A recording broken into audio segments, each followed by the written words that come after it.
दिव्य है।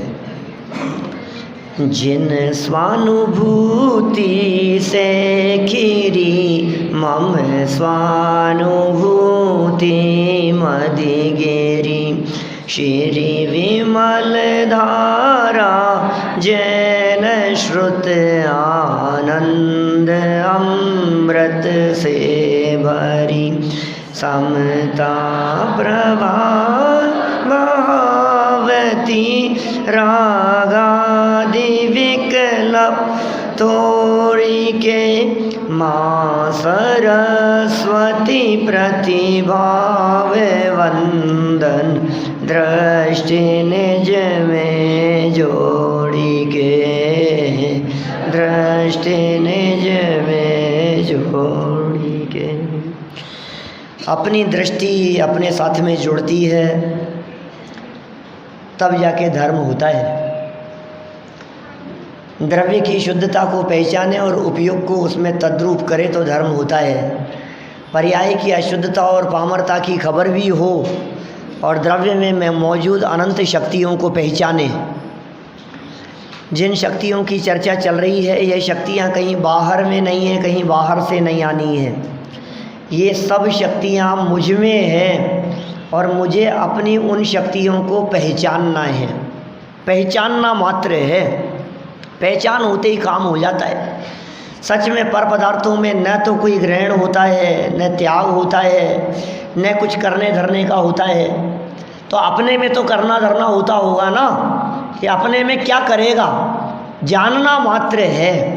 ये सब बातें यहाँ बताई जा रही थी। कल तक हम कितनी 22 शक्तियों की चर्चा कर ली। बहुत हो गई 22 तो 22 शक्तियों की चर्चा हो गई। तो इतने तो नाम याद हो गए सबको। लास्ट के थोड़े से कमज़ोर हैं। शुरू के तो हो गए ना सब। चलो शुरू के 16 नाम बोलते हैं, फिर 17 से एक एक लाइन में बात करेंगे, ठीक है, जिससे वो भी हो जाएं। फिर आगे बढ़ेंगे, कोशिश करेंगे ज़्यादा से ज़्यादा शक्तियों की चर्चा कर सकें और कोशिश करेंगे कि जाने से पहले कोशिश क्यों पूरी करनी है ना, जाने से पहले। चलो व्यवस्था देख लेना रमेश भाई, पता नहीं कब पूरी होगी। देखिए हैं, हाँ, फिर से आना पड़ेगा। लो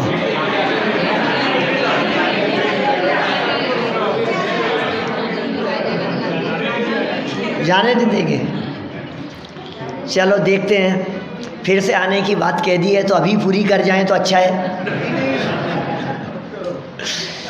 देखो पहली शक्ति का नाम जीवत्व, दूसरी चिति, नंबर 3 दृष्टि, ज्ञान, सुख, वीर्य, सर्वज्ञत्व, स्वच्छत्व, प्रकाश, असंकुचित विकासत्व, अकार्य कारणत्व, परिणम्य परिणामकत्व, त्यागोपादान शून्यत्व, अगुरु लघुत्व, उत्पाद व्यय ध्रुवत्व, फिर परिणाम, उसके बाद अमूर्तत्व, फिर अकर्तृत्व और अभोक्तृत्व, निष्क्रियत्व और नियत प्रदेशत्व। चलो अभी चलते हैं अपने यहाँ। जयेश भाई पक्की होनी चाहिए क्या, कच्ची में काम नहीं चलेगा। अपनी संपत्ति को संभालोगे नहीं तो गड़बड़ हो जाएगी। संभालते रहना भाई। देखो अपनी कहीं प्रॉपर्टी ली हुई हो ना राजू भाई, और संभालो नहीं तो क्या होता है बताओ। कोई भरोसा नहीं है, दूसरा कब्जा कर लेगा, चली जाएगी। हमने आज तक अनादिकाल से अपनी शक्तियों को पहचाना नहीं, उन्हें संभाला नहीं, तो कभी राग ने उस पर कब्जा कर लिया, कभी द्वेष ने, कभी कषायों ने और मिथ्यात्व ने कब्जा कर लिया पूरे उस पर, और कहता है कि मैं ही स्वामी हूँ इसका। लेकिन भाई अपनी संपदा को पहचानो तो ये जिन्होंने जबरन कब्जा किया हुआ था वे सब भाग छूटेंगे। ऐसा होता है, कितना प्रैक्टिकल है ये स्वरूप। 16 की चर्चा अनेक बार आपके बीच में हुई। 17 नंबर की शक्ति का नाम था अगुरु लघुत्व। यहाँ से बात को वापस लेते हैं। कल हुई थी शायद इन्हीं की चर्चा, परसों हुई थी। अगुरु लघुत्व, अगुरु लघुत्व शक्ति के माध्यम से कहा षटगुणी हानि वृद्धि स्वरूप है। अगुरु लघुत्व नाम का सिद्धों वाला गुण नहीं, अगुरु लघुत्व नाम का सामान्य गुण नहीं। अगुरु लघुत्व माने पर्याय में प्रति समय की योग्यता स्वरूप षटगुणी हानि वृद्धि। ये षटगुणी हानि वृद्धि रूप अवस्था बतलाती है कि एक पर्याय दूसरी पर्याय से भिन्न है। ये षटगुणी हानि वृद्धि रूप ये अगुरु लघुत्व नाम की शक्ति कहती है कि आज तक अनादिकाल से पिछली पर्यायों में यदि मिथ्यात्व था तो आगामी पर्याय में सम्यक दर्शन हो सकता है, वो स्वतंत्र अपनी योग्यता से उत्पन्न होगी। समझ में आ रही है बात? अगुरु लघुत्व शक्ति कितनी उपयोगी है। अगुरु लघुत्व शक्ति में जब ये बात कही कि उत्पाद व्यय स्वरूप है, बदलने वाला है, तो ऐसा लगा कि कहीं पूरा ही तो नहीं बदल जाएगा। तो क्या बदल करके भी नहीं बदलने वाला है, ऐसी एक शक्ति है, उसका नाम उत्पाद व्यय ध्रुवत्व शक्ति। तत्काल बाद में दे दी। अगुरु लघुत्व में जब उत्पाद व्यय की चर्चा की ना, परिवर्तन की बात कही, तो आचार्य अमृतचंद्र स्वामी को विकल्प आया कि कहीं तू ऐसा ही न समझ ले वे कि द्रव्य बदल जाएगा। इसलिए कहा उत्पाद व्यय तो हो लेकिन साथ में ध्रुवता भी हो, ये बतलाने के लिए 18 नंबर की शक्ति कही उत्पाद व्यय ध्रुवत्व। जब उत्पाद व्यय ध्रुवत्व शक्ति के माध्यम से दो परस्पर विरोधी बातें कही गई तो चित्त में शंका खड़ी हुई कि कभी तो उत्पाद व्यय होता होगा और कभी ध्रुवता होती होगी। कभी कभी परिवर्तन चलता है, जैसे मान लीजिए देह परिवर्तन कहते हैं ना अपन, तो पिछले भाव से परिवर्तन होकर यहाँ आ गया मनुष्य भाव में, तो ये तो हो गया उसका व्यय। नरक पर्याय, त्रियंश पर्याय, देव पर्याय का व्यय और मनुष्य पर्याय का उत्पाद, तो ये उत्पाद व्यय हो गया। अब मनुष्य पर्याय मेंटेन रहेगी तो ये ध्रुव। तो कोई व्यक्ति ऐसा ना समझ लेवे, इसलिए तत्काल बाद में एक 19 नंबर की शक्ति कही जिसे परिणाम शक्ति कहा कि उत्पाद व्यय और ध्रुवता ये दोनों एट ए टाइम रहे, ऐसी तुझमें शक्ति है। इसका नाम है परिणाम शक्ति। उत्पाद व्यय भी रहे और ध्रुवता भी रहे, ये दोनों एक साथ रहे। जब उत्पाद व्यय और ध्रुवता की चर्चा को हम समझाते हैं तो ऐसे समझाया जाता है कि देखो आप वही हैं, इतने साल पहले मिले थे। जब इस तरह से समझाया जाता है ना, तो आचार्य अमृतचंद्र स्वामी को लगा कि जब हमने उत्पाद व्यय ध्रुवता को इस तरह से समझाया तो कोई ये न समझ लेवे कि ये शरीर वाला है क्या। इसलिए तत्काल बाद में एक शक्ति देनी पड़ी, कौन सी? अमूर्तत्व शक्ति। पॉइंट समझ में आ रहा है? जब हमने पीछे परिणाम शक्ति के माध्यम से उत्पाद व्यय और ध्रुवता इन दोनों के साथ में रहने की योग्यता को बतलाया कि भाई साहब बहुत साल पहले देखा था आपको, वही हो ना आप, लेकिन बहुत बदल गए पहले से। तो हमने क्या देख करके बताया? शरीर देख करके चर्चा की।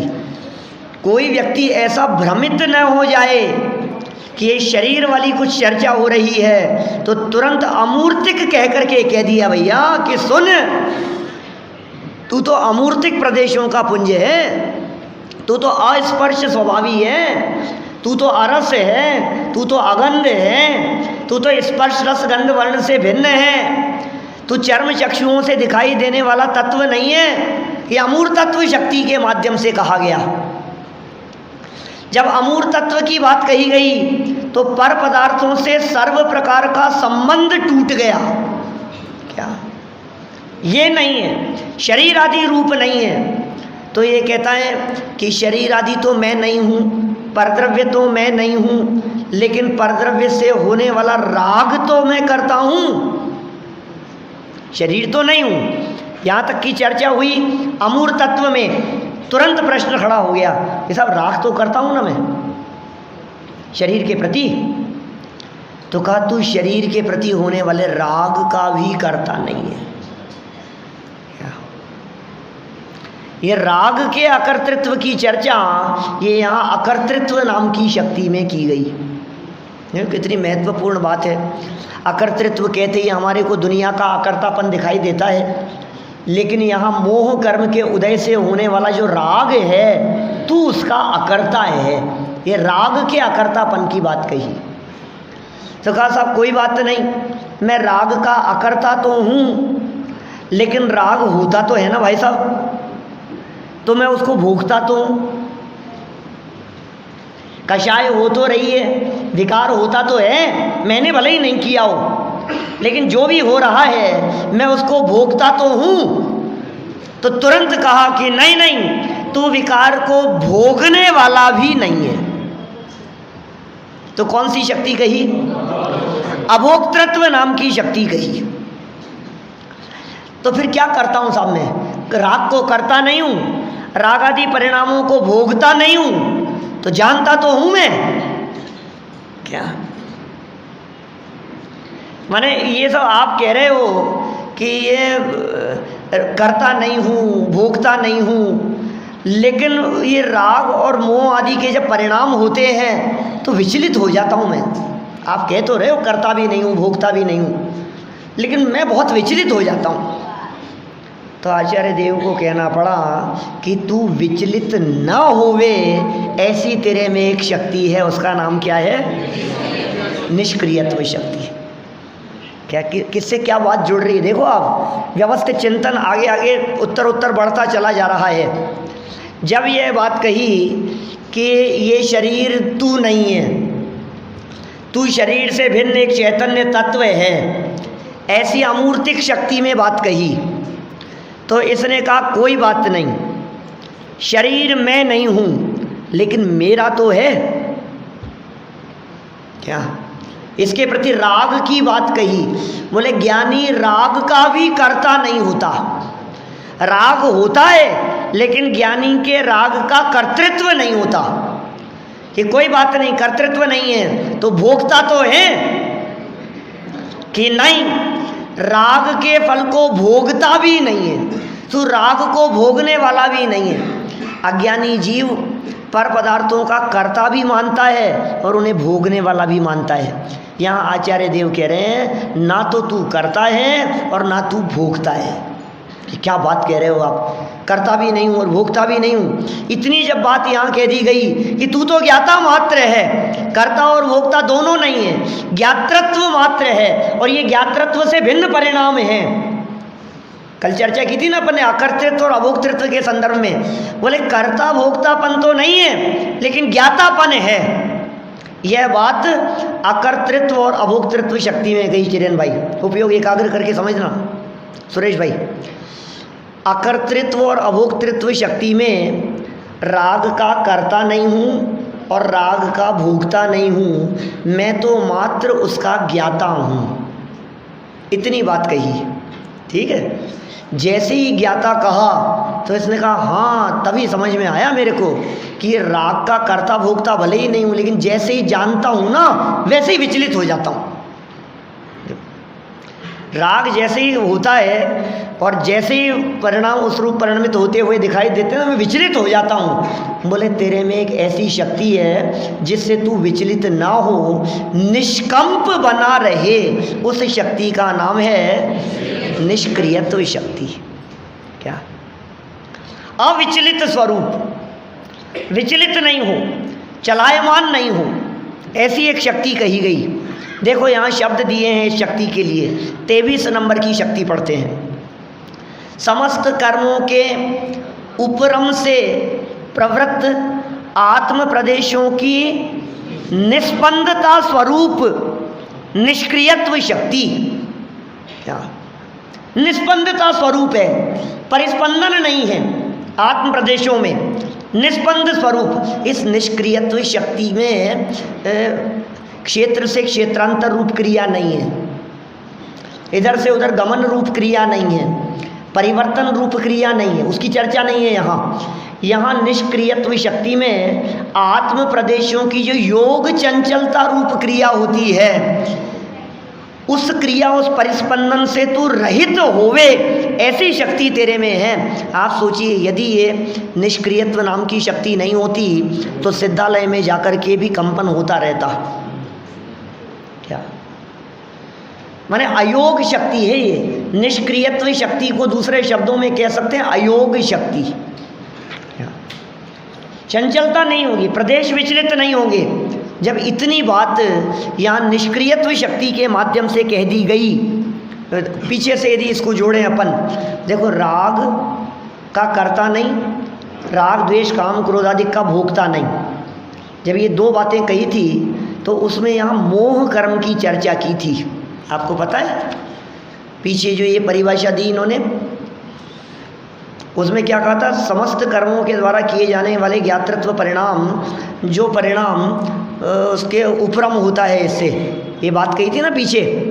तो ये अकर्तृत्व और अभोक्तृत्व शक्ति के माध्यम से मोहनीय कर्म को मुख्य किया गुरुदेव के प्रवचनों में भी।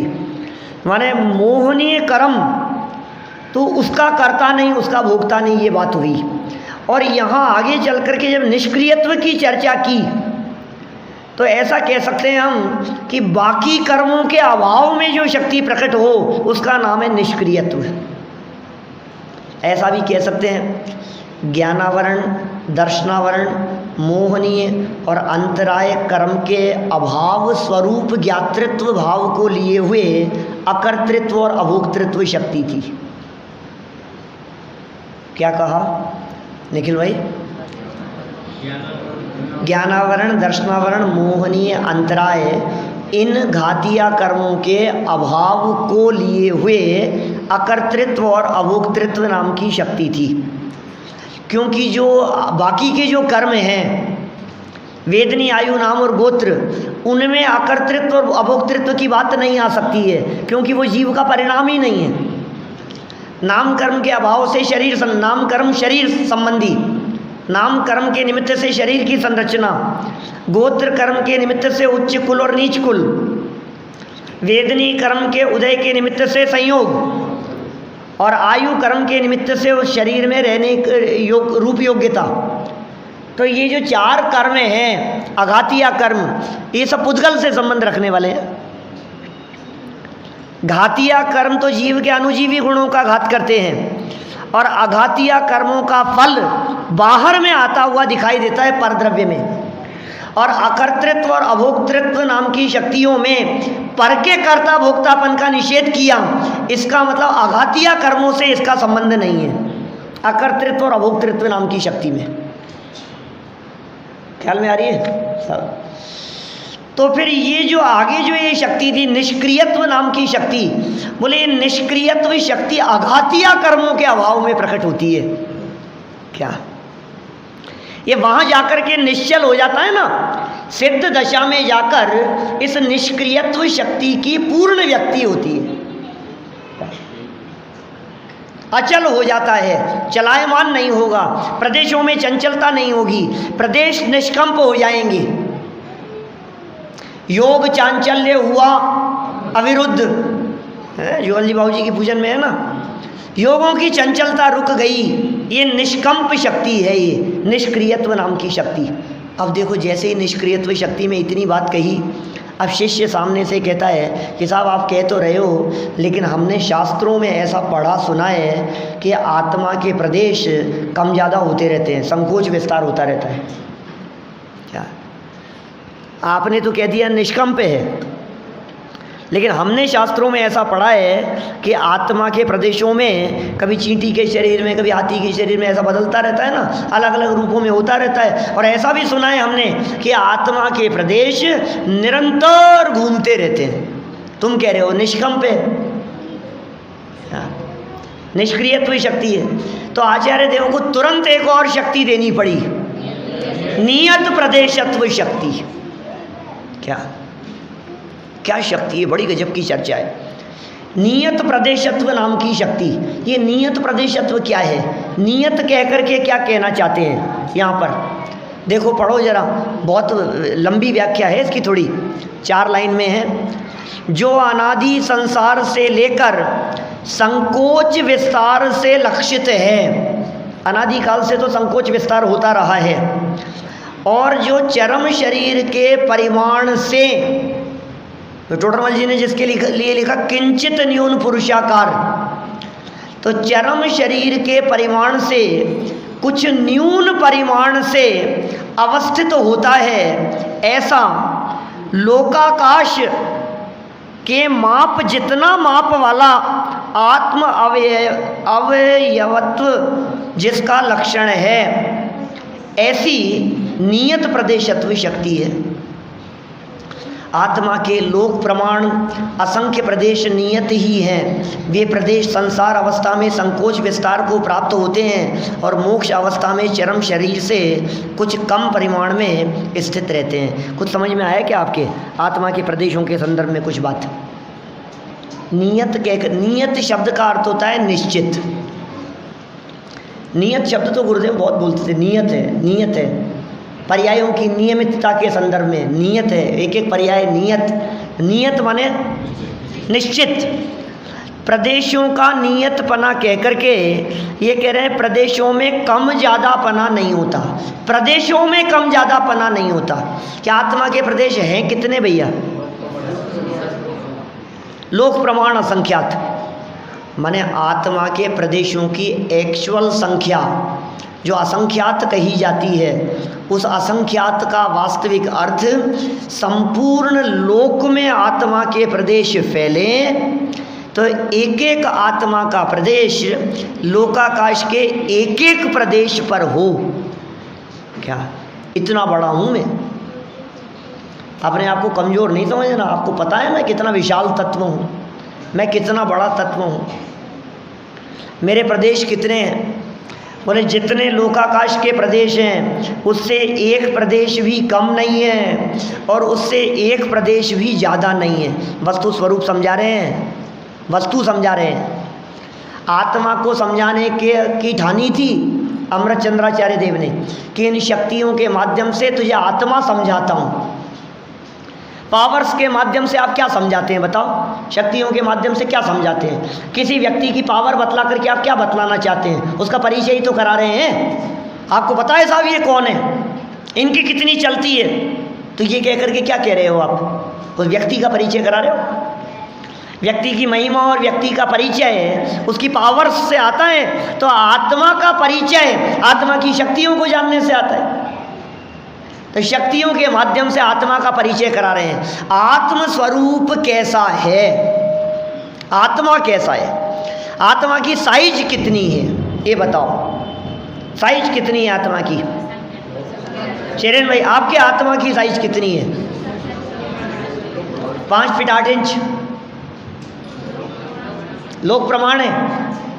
देखो बड़ा गजब का है स्वरूप। लोक प्रमाण असंख्यात कहा गया, लेकिन हो सकता है अनादि अनंत कालीन समग्र काल में, अनादि काल से अनंत काल तक एक समय मात्र के लिए भी संपूर्ण लोक में व्याप्त नहीं हो। क्या? कभी नहीं। अनादि काल से आज तक तो लोकव्यापी हुआ नहीं, ठीक है। और केवल ज्ञान हो जाने पर वो केवली समुद्घात सभी के हो ऐसा जरूरी नहीं। समझ में आ रही है बात? कोई एक विवक्षा के अंदर आचार्यों ने, एकाध आचार्य ने ऐसा भी कहा है कि नियम से समुद्घात होता है, ऐसी भी चर्चा की है। लेकिन बाहुल्यता से चर्चा यही आई है कि सबके होने का नियम नहीं है, बराबर? तो सबके हुए नहीं और सिद्ध दशा में भी रहे नहीं। इसका मतलब लोकव्यापी फैलना ये इसका स्वभाव नहीं है। समझना आप मैं क्या कह रहा हूँ? संपूर्ण लोकव्यापी फैलना ये इस जीव का स्वभाव नहीं है, क्योंकि यदि ये स्वभाव होता तो सिद्ध परमात्मा लोक के अग्रभाग में नहीं होते, सिद्ध परमात्मा संपूर्ण लोक में होते। क्योंकि सारी पर्याय व्यक्त है सिद्ध भगवान के। सिद्ध भगवान तो परिपूर्ण है ना, सारे स्वभाव सारी शक्तियाँ सब व्यक्त हो गई है। सारी व्यक्त हो जाने पर भी ये जो लोकव्यापीपन है, ये व्यक्त हो जाने पर भी लोकव्यापी नहीं है। तो क्या क्या है ये स्थिति? बोले सुनो, लोकव्यापी तो कदाचित एक समय के लिए होगा, अनादि अनंत। जिनके लोक पूर्ण समुद्घात होता है उनके भी एक समय मात्र के लिए होता है, एक समय मात्र के लिए। केवली समुद्घात का काल 8 समय का कहा गया शास्त्रों में। केवली समुद्घात 8 समय का होता है अधिकतम, जिसमें आत्मा के प्रदेश फैलते हैं। 2-4 दिन पहले थोड़ी चर्चा की थी मैंने। किस में चर्चा की थी? समुद्घात। समुद्घात की चर्चा करते समय आपको नहीं आएगा याद, कोई बात नहीं। हाँ आ गया, थोड़ा थोड़ा आ गया, चलो कोई बात नहीं। मैं तो सोच रहा था दोबारा आऊँगा ना तो यही सब्जेक्ट चलाऊँगा, क्योंकि सब भूल चुके होंगे। क्या क्या कह रहे हैं हम? आत्मा के असंख्यात प्रदेश, संख्या असंख्यात, लोक बराबर संख्या। चींटी के शरीर में जाए तो भी लोक प्रमाण असंख्यात है, हाथी के शरीर में रहे तो भी लोक प्रमाण असंख्यात है, डायनासोर के शरीर में चले जाए तो भी लोक प्रमाण असंख्यात है, महामच्छ के शरीर में हो तो भी लोक प्रमाण असंख्यात है, निगोदिया के शरीर में हो तो भी लोक प्रमाण असंख्यात है, और केवली समुद्घात का चौथा भेद लोक पूर्ण समुद्घात, तब भी लोक प्रमाण असंख्यात ही है। अब हमारा प्रश्न यह है कि जो लोक प्रमाण असंख्यात स्वरूप है, जब वो मनुष्य शरीर बराबर होता है तो क्या होता होगा आत्मा का? वो कैसे आ जाता होगा? समेट के रख देते होंगे आत्मा को, है? समेट के रख दो आत्मा को, फोल्ड करके समेट दो, चादर जैसे फोल्ड कर देते हैं। साड़ी जिस तरह से फोल्ड करके रख दी जाती है, ऐसे ऐसे फोल्ड करके रख देना आत्मा को, क्योंकि इतने समय कैसे आएगा वो? लपेटते जाओ उसको, इतने समय आ जाएगा। जो साड़ी 6 फीट तक फैली हुई थी, उस साड़ी को यदि हमारे को एक थैली में रखनी है तो क्या करना पड़ेगा? फोल्ड कर दो तो फटाफट इतने समय आ जाएगी। ऐसा ही है ना? ऐसा नहीं है सौरभ भाई आत्मा के साथ में। क्या? क्योंकि आत्मा संकोच विस्तार वाला है। आत्मा का एक प्रदेश दूसरे प्रदेश के ऊपर ओवरलैप नहीं होता। क्या क्या समझ रहे हैं आप? संकोच विस्तार कहाँ है आत्मा में? क्या? प्रदेश संहार विसर्पाभ्याम प्रदीपवत एक सूत्र है, तत्वार्थ सूत्र के 5वें अध्याय का 16वां सूत्र है। प्रदेश संहार विसर्पाभ्याम प्रदीपवत, दीपक के प्रकाश का उदाहरण देकर के बात कही। दीपक का प्रकाश जिस तरह से किसी एक घड़े में रखा जाए तो उसका प्रकाश कितना फैलता है? घड़े जितना। और यदि उसे किसी बड़े बर्तन में रख दिया जाए तो प्रकाश कितना फैलता है? बड़े बर्तन जितना। उसको यदि पूरे रूम, बंद रूम है और खुला दीपक रखा है तो प्रकाश कितना फैलेगा? रूम प्रमाण फैल जाएगा।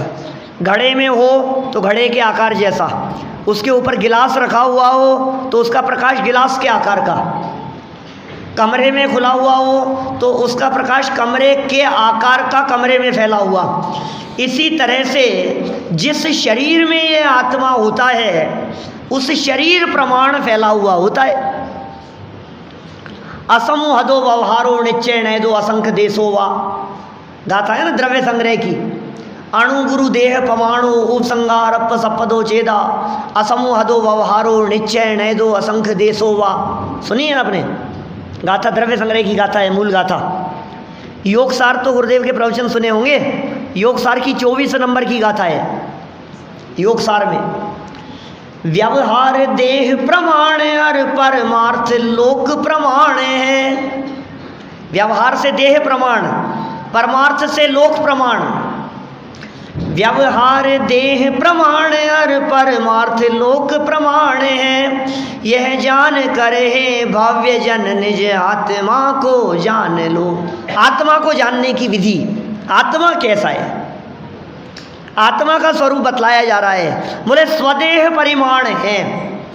अपने देह परिमाण में रहता है। असमुहदो, असमुद्घात की दशा में, समुद्घात होगा तो कदाचित बाहर भी निकल जाता है, व्यवहार से ऐसा कहा जाता है। तो हमारा ये कहना है कि जब हमारे शरीर में आत्मा आया तो क्या वो ऐसे फोल्ड होकर के आ गया था कि नहीं, संकोच और विस्तार, इसमें संकोच और विस्तार किस तरह से होता है कि प्रदेशों पर यदि नंबरिंग डाली जाए, शिरेन भाई, असंख्यात प्रदेशों पर नंबरिंग यदि डाल दी जाए तो उन नंबरों में एक नंबर दूसरे नंबर के ऊपर नहीं आएगा। बलून होता है ना, क्या कहते हैं, फुग्गा, गुब्बारा, बलून, उसके ऊपर बहुत ऊपर उड़ रहा था किसी रस्सी से बांधा हुआ, और उसके ऊपर हैप्पी बर्थडे लिखा हुआ था। क्या देखे आपने? सबने देखे होंगे। उसमें से हवा कम हुई तो जैसे जैसे हवा अंदर से कम होगी वैसे वैसे क्या होगा, उसमें संकोच होगा, बराबर। अब जब संकोच हो रहा है और संकोच होते होते यदि समझ लीजिए वो 6 इंच का रह गया, क्या, तो मुझे बतलाइए उसमें उसका कौन सा हिस्सा कौन से हिस्से के ऊपर आ गया? कोई नहीं। अभी पूरा उसमें से हवा निकलकर 1 इंच जितना सा रह गया, 2 इंच जितना रह गया, ठीक है। जब वो इतना संकुचित हो गया कि इतने से हिस्से में आ गया, 2 इंच जितने एरिया में वो आ गया, तो मेरा ये पूछना है कि उसमें जो HAPP जो लिखा हुआ था वो सब आगे पीछे हो गए होंगे। B पहले आ गया होगा, H उधर चला गया होगा, है कुछ इधर उधर हुआ कि नहीं हुआ? कुछ नहीं हुआ। इसे कह रहे हैं या नियत प्रदेशत्व। आप समझ रहे हैं नियत प्रदेशत्व का मतलब क्या है?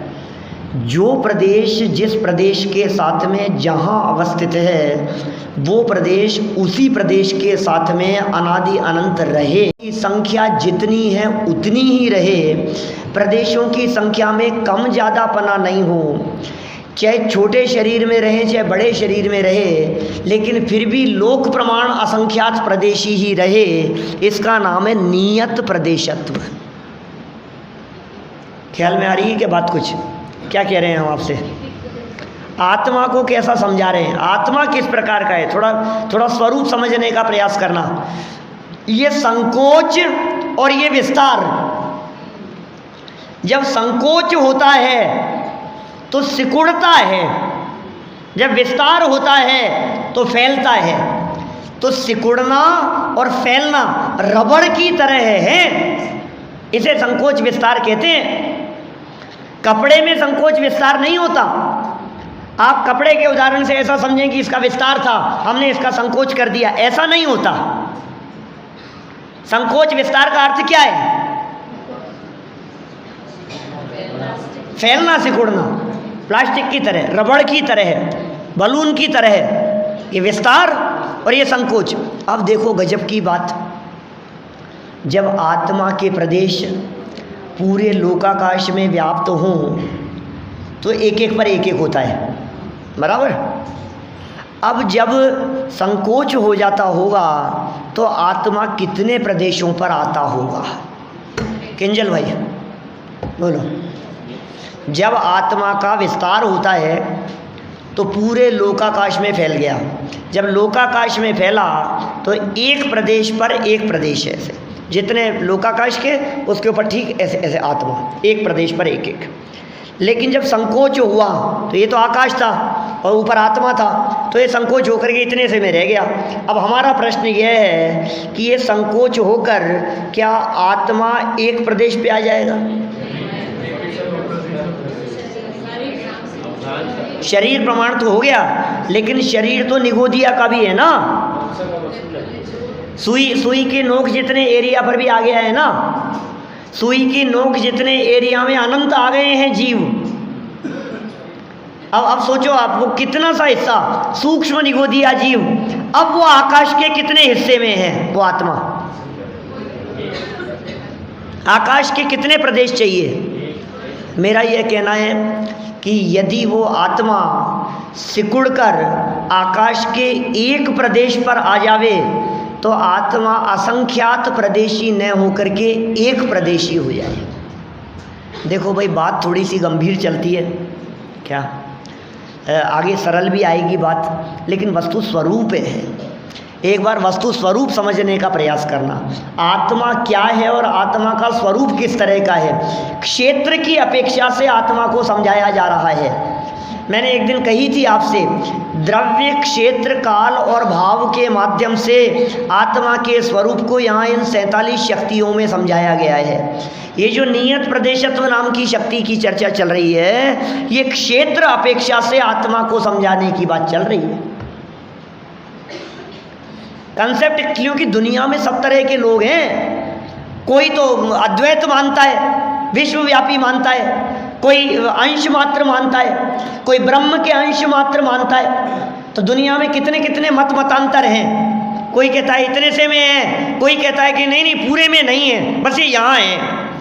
कोई कहता है कुछ नहीं है, बस ज्योति स्वरूप है, और मर जाएगा तो ये ब्रह्म में तेरी ज्योति जाकर के मिल जाएगी, उसमें वो मिल जाता है। कोई कहता है कि नहीं नहीं ब्रह्म सत्यम जगत मिथ्या जीवो ब्रह्मेव न परः है।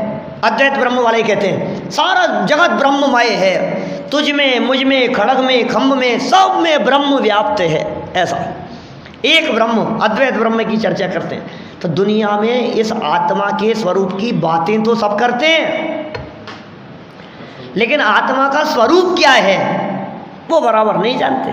आत्मा का स्वरूप समझा रहे हैं। कौन आत्मा की चर्चा नहीं करता है बतलाओ। दुकानों पर लगे रहते हैं ऐसे पर्चे, आत्मा कभी मरता नहीं है, आत्मा कभी जलता नहीं है, आत्मा को काटा नहीं जा सकता है, आत्मा को अग्नि जला नहीं सकती है। ऐसे ऐसे वाक्य मिलेंगे आपको। नैनम छिन्नन्ति शस्त्राणी नैनम दहति पावक है न चैनम के रजंत्यापो न शोष्यति मारुत है। गीता का श्लोक है, गीता में लिखा है आत्मा तो अजर अमर है, मरता नहीं है, उसे मारा नहीं जा सकता है। 18 दिन तक श्री कृष्ण के माध्यम से अर्जुन को जो युद्ध में लड़ने के लिए प्रेरणा देते हुए संदेश दिया गया, वो संदेश 18 अध्यायों में गीता में उपलब्ध है। क्या वो गीता, गीता क्या चीज़ है? श्री कृष्ण जी के उपदेश रूप है गीता। और वो उपदेश क्या, अर्जुन बार बार में विचलित होता था, अर्जुन बार बार में घबराता था। अरे यार, सामने तो मेरे भाई हैं, सामने तो मेरे चाचा जी हैं, सामने तो द्रोणाचार्य मेरे गुरु हैं, मैं कैसे तीर चला सकता हूँ? इनसे सीखा है मैंने, मैं नहीं कर सकता, मेरे से नहीं हो सकता। क्या तो बार बार में उसे श्री कृष्ण ये उपदेश दे करके समझाते थे कि सुन, चिंता मत कर, तू तो तीर चला, मरता ही नहीं आत्मा तो। क्या नैनम छिन्नन्ति शस्त्राणी, शस्त्र से छेदा नहीं जा सकता है, ये मरता नहीं है, आत्मा नहीं मरता है, तू तो चला तीर, निश्चिंत रहे। तो ऐसे उपदेश वहाँ दिए गए उसके माध्यम से। और बहुत सारे लोग ऐसे मिलते हैं जो ये कहते हैं कि भाई साहब वो और ये सब एक जैसा ही है, सब आत्मा ऐसा ही तो है, सभी कहते हैं आत्मा है, आत्मा ऐसा है, मरेगा नहीं कभी भी। अग्नि को जला सकते हैं क्या बताओ? आत्मा किसे कहते हैं? बोलो बेटा, चैतन्यार्थी, आत्मा किसे कहते हैं?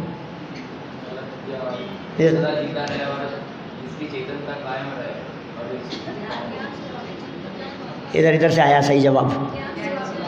ये परिभाषा है क्या?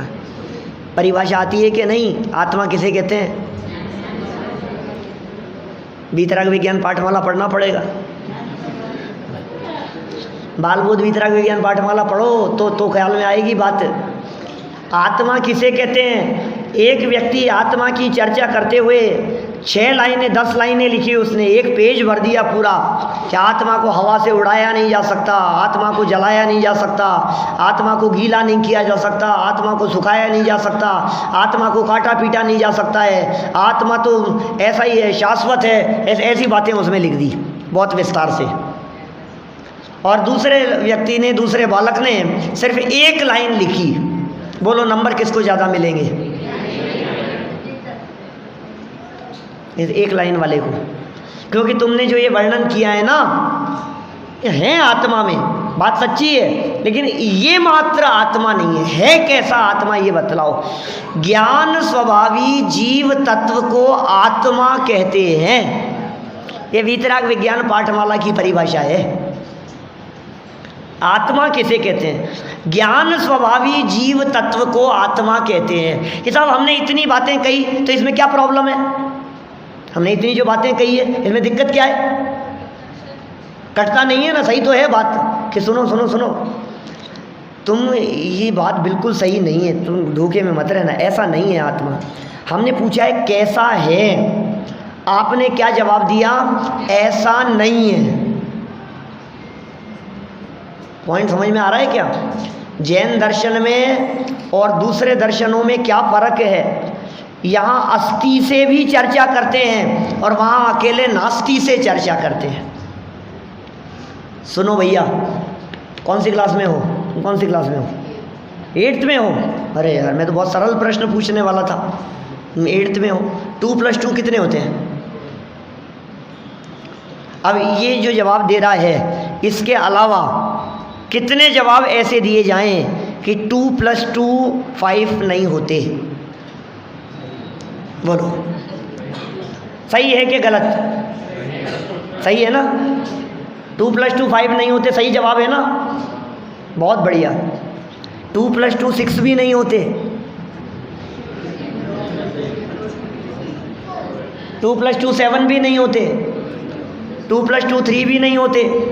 2 + 2 10 भी नहीं होते। 2 + 2 100 भी नहीं होते। अच्छा, मैं कब तक ऐसे जवाब देते रहूं, बोलो कोठारी जी, कि हम सही जवाब पे पहुंच जाएं?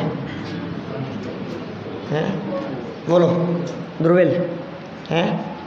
कब तक करते रहें ऐसा कि सुनो, इन सारे जवाबों को छोड़ो और एक जवाब दे दो, 2 + 2 4 होते हैं। हाँ? तो जितना निषेध है वो सब गर्भित हो गया। अब अस्थि से जब बात कही जाती है, हमने कहा आत्मा क्या है? बोले शस्त्र से नहीं कटता। बोले वो तो ठीक है, लेकिन आत्मा क्या है? बोले अग्नि से नहीं जलता। हाँ ठीक है, अग्नि से नहीं जलता, लेकिन आत्मा क्या है? कि पानी उसे गीला नहीं कर सकता। कि नहीं, पानी से गीला तो नहीं होता, लेकिन समझाओ तो सही, गीला नहीं होता वो है क्या? ये तो बतलाओ। कि हवा उसे सुखा नहीं सकती। कब तक बताता रहूं कि आत्मा समझ में आए? बोलो क्या करें? ये अस्थि से स्वरूप बतलाते हैं आत्मा का। ये फर्क है समय सार में और अन्य में। माने समय सार ग्रंथ ये कहता है आत्मा ज्ञान स्वभावी है, तो चेतन है, चैतन्य लक्षण वाला है। ज्ञान स्वभावी जीव तत्व को आत्मा कहते हैं। आत्मा के स्वरूप को यहाँ समझाया जा रहा है भैया, असंख्यात प्रदेशी है और मिनिमम से मिनिमम रहने के लिए भी असंख्यात प्रदेश चाहिए। तो सुई की नोक में आएगा तब तो असंख्यात कहाँ घेर पाएगा? कि सुनो, सुई की नोक जितने हिस्से में भी आकाश के असंख्यात प्रदेश हैं। आपके इस हॉल में कितने आकाश के प्रदेश हैं? आकाश के असंख्यात। इस हॉल में असंख्यात हैं। अच्छा, अब मेरा ये कहना है इसमें तो असंख्यात हैं, तो पूरे अहमदाबाद में तो अनंत हो गए होंगे। अरे जब इस रूम में ही असंख्यात कह दिए हैं, तो पूरे अहमदाबाद में कितने? बोले वो भी असंख्यात। और पूरे हिंदुस्तान में कितने? वो भी असंख्यात। और पूरे मध्य लोक में कितने? और पूरे 3 लोक में 343 घन राज्यों में वो भी असंख्यात। यार ये क्या चक्कर है यार, आप लोग बड़े पागल बनाते हो। क्या सब पागल बनाते हो आप लोग, समझ में नहीं आ रहा है कुछ भी। सबको असंख्यात असंख्यात, ये क्या है ये चक्कर? अभी सुई की नोक पर कितने? बोले उसमें भी असंख्यात। ये तो बात कुछ जच नहीं रही है हमारे को, ये पल्ले नहीं पड़ रही है कि भाई साहब असंख्यात के असंख्यात प्रकार होते हैं। असंख्यात असंख्यात प्रकार का होता है। बोलो, इसलिए मैं अब दूसरी तरह से बात कहता हूँ, सुनो।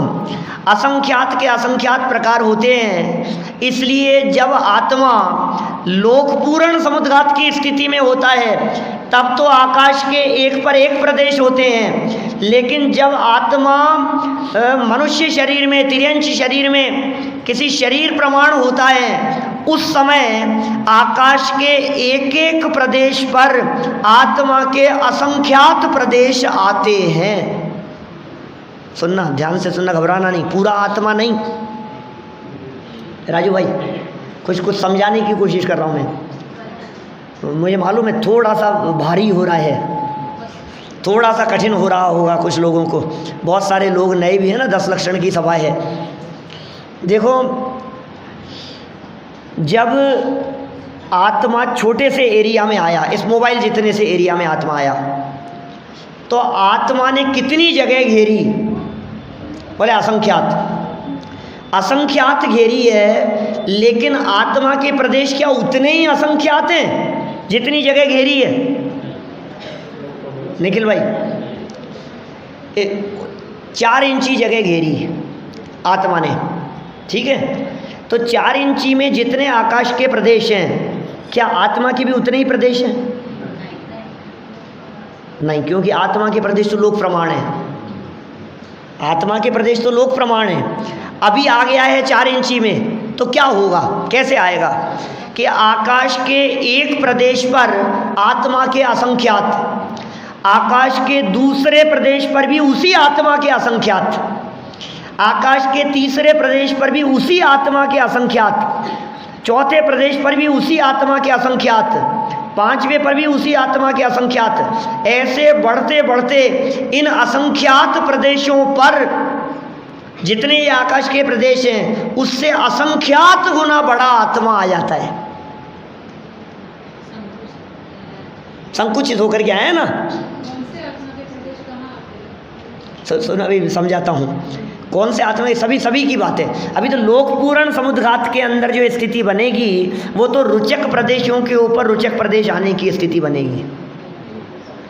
लोक के जो सेंटर रुचक प्रदेश है ना, मेरू के नीचे, मेरू की जड़ के नीचे, जब पूरा लोक प्रमाण है, लोक है, और उसका सेंटर वे 8 प्रदेश हैं, तो आत्मा जब पूरा फैल गया, पूरा का पूरा आत्मा, तो आत्मा के पूरे फैलने पर आत्मा के सेंटर के 8 प्रदेश और लोकाकाश के सेंटर के 8 प्रदेश वो उसके ऊपर आ जाते हैं। अब आप कहेंगे साहब इन रुचक प्रदेशों की क्या बात है, विशेष बात है? कि विशेष बात कुछ नहीं है, इतना है कि जब आत्मा का संकोच होता है, संकुचित होता है आत्मा, तो वे रुचक प्रदेश संकुचित नहीं होते, वो 8 पे 8 ही रहेंगे। आप समझ रहे हैं? वो सिकुड़ते, वो सिकुड़ नहीं सकता, वो जगह जो है ना, वो उतना ही रहेगा, और बाकी पूरा ऐसा सिकुड़ करके उन प्रदेशों के ऊपर आ गया। प्रदेशों का संकोच हो चाहे विस्तार हो, प्रदेशों का क्षेत्र परिवर्तन नहीं होता, प्रदेशों की साइज परिवर्तन नहीं होती, प्रदेशों में टूटता नहीं है, प्रदेशों में गैप नहीं पड़ता, प्रदेशों में खंड खंडपना नहीं होता। अनादिकाल से आज तक नरक में शरीर के टुकड़े टुकड़े किए गए, लेकिन आत्मा का एक प्रदेश भी कम नहीं हुआ। आखिर कैसे नहीं हुआ? इतने टुकड़े टुकड़े कर दिए जाने पर भी, कि इसलिए नहीं हुआ क्योंकि आत्मा में एक नियत प्रदेशत्व नाम की शक्ति है, इसलिए कम नहीं हुआ। कुछ समझ में आ रही है क्या बात? अब कहोगे साहब प्रदेश घूमते, तो प्रदेशों के घूमने से क्या फर्क पड़ रहा है? पूरे शरीर में घूम रहे हैं प्रदेश, पूरे शरीर में घूमते हुए भी एक प्रश्न है, क्या सेंटर के 8 प्रदेश घूमते हैं कि नहीं घूमते हैं? क्या सेंटर के 8, हमारा जब जन्म हुआ, या अभी हम बैठे हुए हैं यहाँ 1 घंटे से, 1 घंटे से बैठे बैठे 1.5 घंटा हो गया बैठे बैठे सीडी सुन रहे थे अपन, तो 1.5 घंटे में आत्मा के प्रदेश घूमे या नहीं घूमे?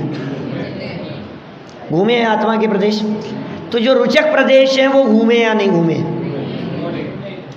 वो नहीं घूमे। अब मेरा प्रश्न ये है कि यदि रुचक प्रदेश नहीं घूमे, वो स्थिर रहे, और पूरा आत्मा घूमे, रुचक प्रदेश तो नहीं घूमे और पूरा आत्मा घूमे, टुकड़े हो जाएंगे। उन प्रदेशों से आत्मा के टुकड़े होने का प्रसंग आएगा।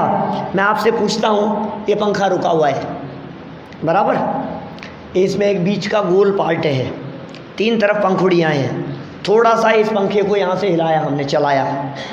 जब इस पंखे को चलाया हमने तो इसकी पंखुड़ियाँ घूमी या नहीं घूमी? पंखा घूमा ना।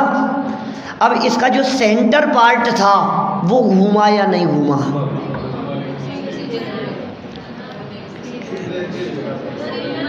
वो घूमा, लेकिन घूमते हुए भी ये जो पंखुड़ी थी ना इधर वाली, ये इधर आ गई, इधर वाली थी ये इधर आ गई, लेकिन सेंटर वाला कहाँ चला गया?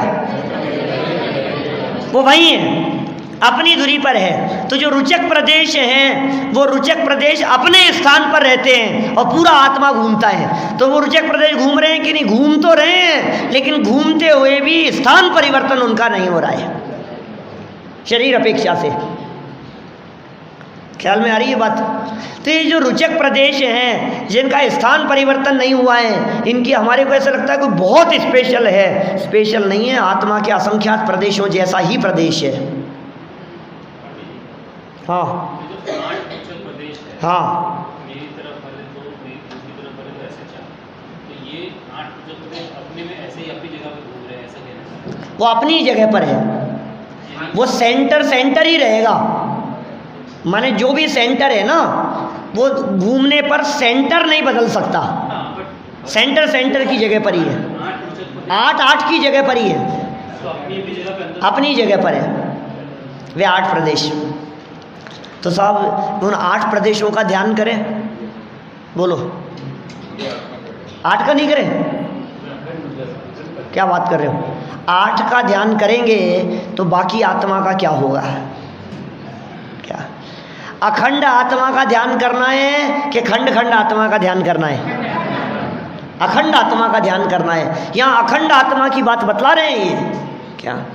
नियत प्रदेशत्व कहकर के कह रहे हैं आत्मा अखंड है, उसमें खंड नहीं पड़ता, अभेद और अखंड है आत्मा। नियत प्रदेशत्व, और नियत प्रदेशत्व के बाद में कौन सी शक्ति कही? स्वधर्म व्यापकत्व। स्वधर्म व्यापकत्व। आगे बढ़ गए ना अपन, बढ़ लेना थोड़ा सा बढ़ना ही पड़ेगा, नहीं बढ़ेंगे तो कैसे चलेगा काम? ये ज़्यादा समय ले लिया उस शक्ति ने। देखो बाहर कोई जा ही नहीं सकता है। बाहर क्यों नहीं जा सकता है बतलाओ?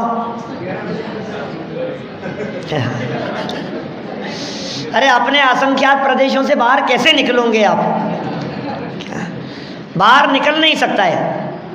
एक बहुत प्रसिद्ध वाक्य चला करता था, खेमचंद भाई का वाक्य था क्या?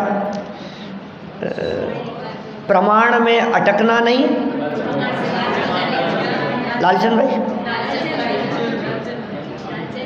प्रमाण में अटकना नहीं और प्रमाण से बाहर जाना नहीं। प्रमाण से बाहर जाना नहीं। अब प्रमाण क्या है जिससे बाहर हमारे को जाना नहीं है?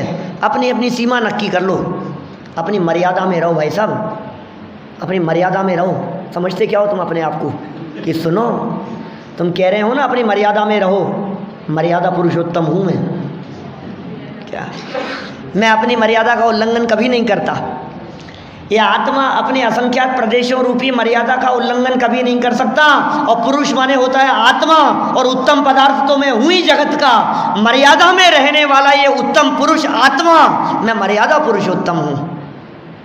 हर वस्तु अपनी मर्यादा में रहती है। कहते कण कण में राम बसते हैं।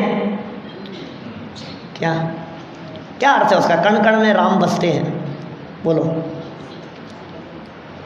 राम मर्यादा पुरुषोत्तम है, तो जगत का कोई कण अपनी मर्यादा का उल्लंघन नहीं करता, इसलिए कण कण मर्यादा पुरुषोत्तम है।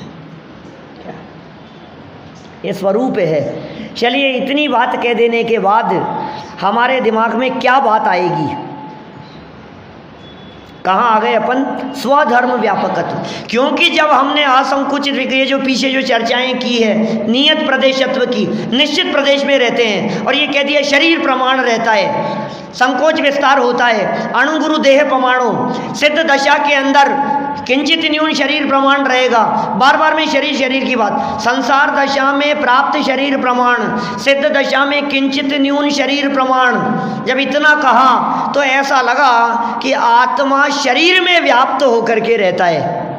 सुरेश भाई, आत्मा कहाँ व्याप्त रहता है? शरीर में, उसी में फैल करके रहता है। नियत प्रदेशत्व से तो हमें यही समझ में आया। तो आचार्य देव कह रहे हैं शरीर में व्याप्ता नहीं है, अपने धर्मों में व्याप्ता है। शक्ति नंबर 25। आप क्या सोच रहे थे? शरीर में व्याप्ता है, शरीर में व्याप्ता है, शरीर प्रमाण फैला रहता है। हाथी के शरीर में जाएगा तो हाथी के शरीर में व्याप्त हो जाएगा। अरे शरीर में नहीं व्याप्ता, स्वधर्म व्यापकत्व, अपने अनंत गुण धर्मों में आत्मा व्याप्त होता है, अपनी पर्यायों में आत्मा व्याप्त होता है, अपनी निर्मल पर्याय में आत्मा व्याप्त होता है, अपने स्वभावों में आत्मा व्याप्त होता है। इससे बाहर आत्मा व्याप्ता नहीं है। ये स्वधर्म व्यापकत्व शक्ति के माध्यम से कही गई। 25 हो गई। फिर कहा 26 नंबर की शक्ति में नाम थोड़ा सा बड़ा है। साधारण, असाधारण, साधारण असाधारण धर्मत्व शक्ति। क्या साधारण धर्मत्व कि साहब कौन से धर्म में व्याप्त है? अपने धर्म में व्याप्त है ना। वो धर्म कौन से हैं आत्मा में? तो कहा सुन, आत्मा में कुछ तो साधारण धर्म है, कुछ असाधारण धर्म है, कुछ साधारण असाधारण धर्म है, और ये सब तरह के धर्म आत्मा में रहे। ये 26वीं शक्ति है, साधारण असाधारण, साधारण असाधारण धर्मत्व शक्ति। और इस शक्ति को समझाते हुए 2-3 तरह से इन बातों की चर्चा की गई है। जैसे साधारणपना भी हो और असाधारणपना भी हो और साधारण असाधारणपना भी हो। ऐसा ये कैसे हो सकता है? जैसे अस्तित्ववादी गुण ये साधारण है, ज्ञान दर्शन सुख वीर्य आदि गुण ये असाधारण है।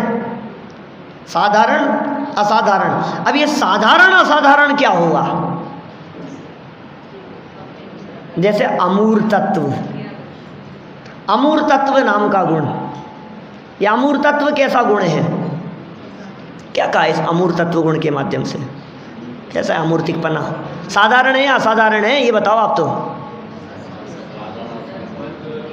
अमूर तत्व नाम का गुण आत्मा का साधारण या असाधारण?